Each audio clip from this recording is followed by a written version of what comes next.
Hi guys, it's Kayla. Something I'm asked a lot about, and I actually don't talk about it too often, is how I found out I had celiac disease, which if you are not familiar with that, it is the real reason why a lot of people go gluten-free. It's an autoimmune disease where your body begins to attack itself and your stomach begins to deteriorate as well as your small intestines. It's not fun. But I have celiac and I've been gluten-free for about 4 years now, and I'm asked a lot how I found out, what my symptoms were, and kind of just the process of discovering what was going on. And so I thought I would just take a little bit of time to explain that to you guys. I think it was around my junior year in high school that we started beginning to look into things. I was having massive amounts of stomach pain. I was also randomly falling asleep on the couch for like 3 to 4 hours at a time after school. Unintentionally, I wasn't like going to take a nap. I would just be sitting there and just fall asleep. And so with the mixture of stomach pains and that, we kind of knew that something was going on. And so when we went to the doctor for my stomach pain, I was having it in my lower right side abdomen.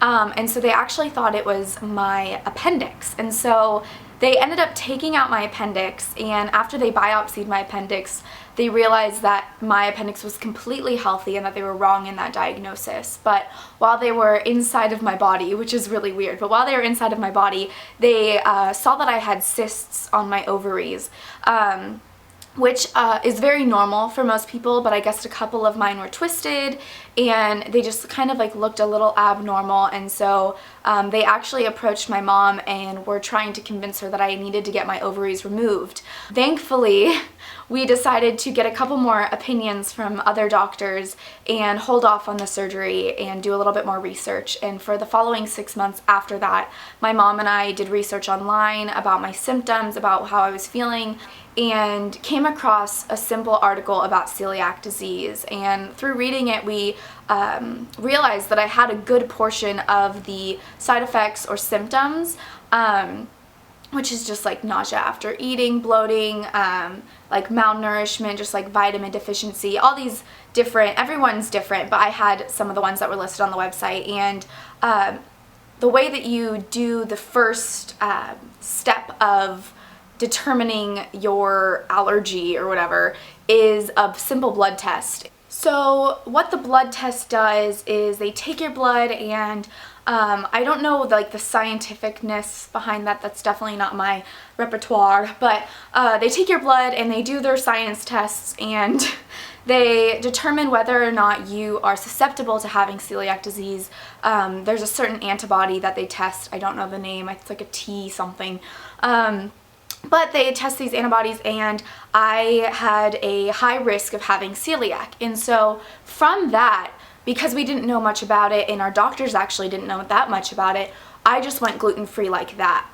The next meal I ate was gluten-free and just kept going from there. And so I went gluten-free and I was gluten-free for about 6 months. And then that is when we started to realize that there was further tests and further severities of being allergic or having celiac. And so there's gluten-free, there's a gluten-free allergy, there's celiac, everything like that. And so we found out 6 months after I had been gluten-free that in order to confirm that you have celiac disease, that you actually should get an endoscopy done, which is where they send a camera down your throat and they take little samples of your stomach and of different like parts of your like digestion system, and they test it. And so we decided that we wanted to do that because we wanted to know how serious it actually was. And so we talked to the doctor, and the doctor said, oh, well actually in order to get the best results from this test, you actually need to be eating gluten prior to having the test done. And so for the next 3 months I ate gluten, which as you can imagine was awful. But for 3 months I ate gluten and then had the test done, and the test did confirm that I had a very severe case of celiac. Since then, I have been gluten-free. I have not once decided to intentionally eat gluten. I have had I've had definitely a good amount of run-ins with accidentally eating gluten, not knowing a product has gluten, being poisoned by a restaurant, you know, like just those type of situations. But that was kind of my experience with diagnosis and discovery on celiac. It was through a failed attempt to take out my appendix or whatever, and thankfully through my mom and myself, but mostly my mom and her curiosity, she was able to come across an article about gluten-free, and it was just by us continuing to dive into books and websites and doctors' opinions and things like that, and interviewing lots of people, and since then we've learned so much about celiac, and it's been a blessing to be able to share it with other people that are recently discovering that this is the lifestyle that they have to choose unless they want to be sick every day. And so it's been a blessing and a curse, but I am happy to say that it's not the end of the world. You're definitely going to have your days that you are just like so angry about it, but in the end, you can still enjoy so much about the world, and I don't think that, oh my gosh, there's an earthquake going on right now, I'm not kidding. Okay. I'm terrified. This is so scary, you guys. You guys, we've been having so many earthquakes. This is terrifying. Oh my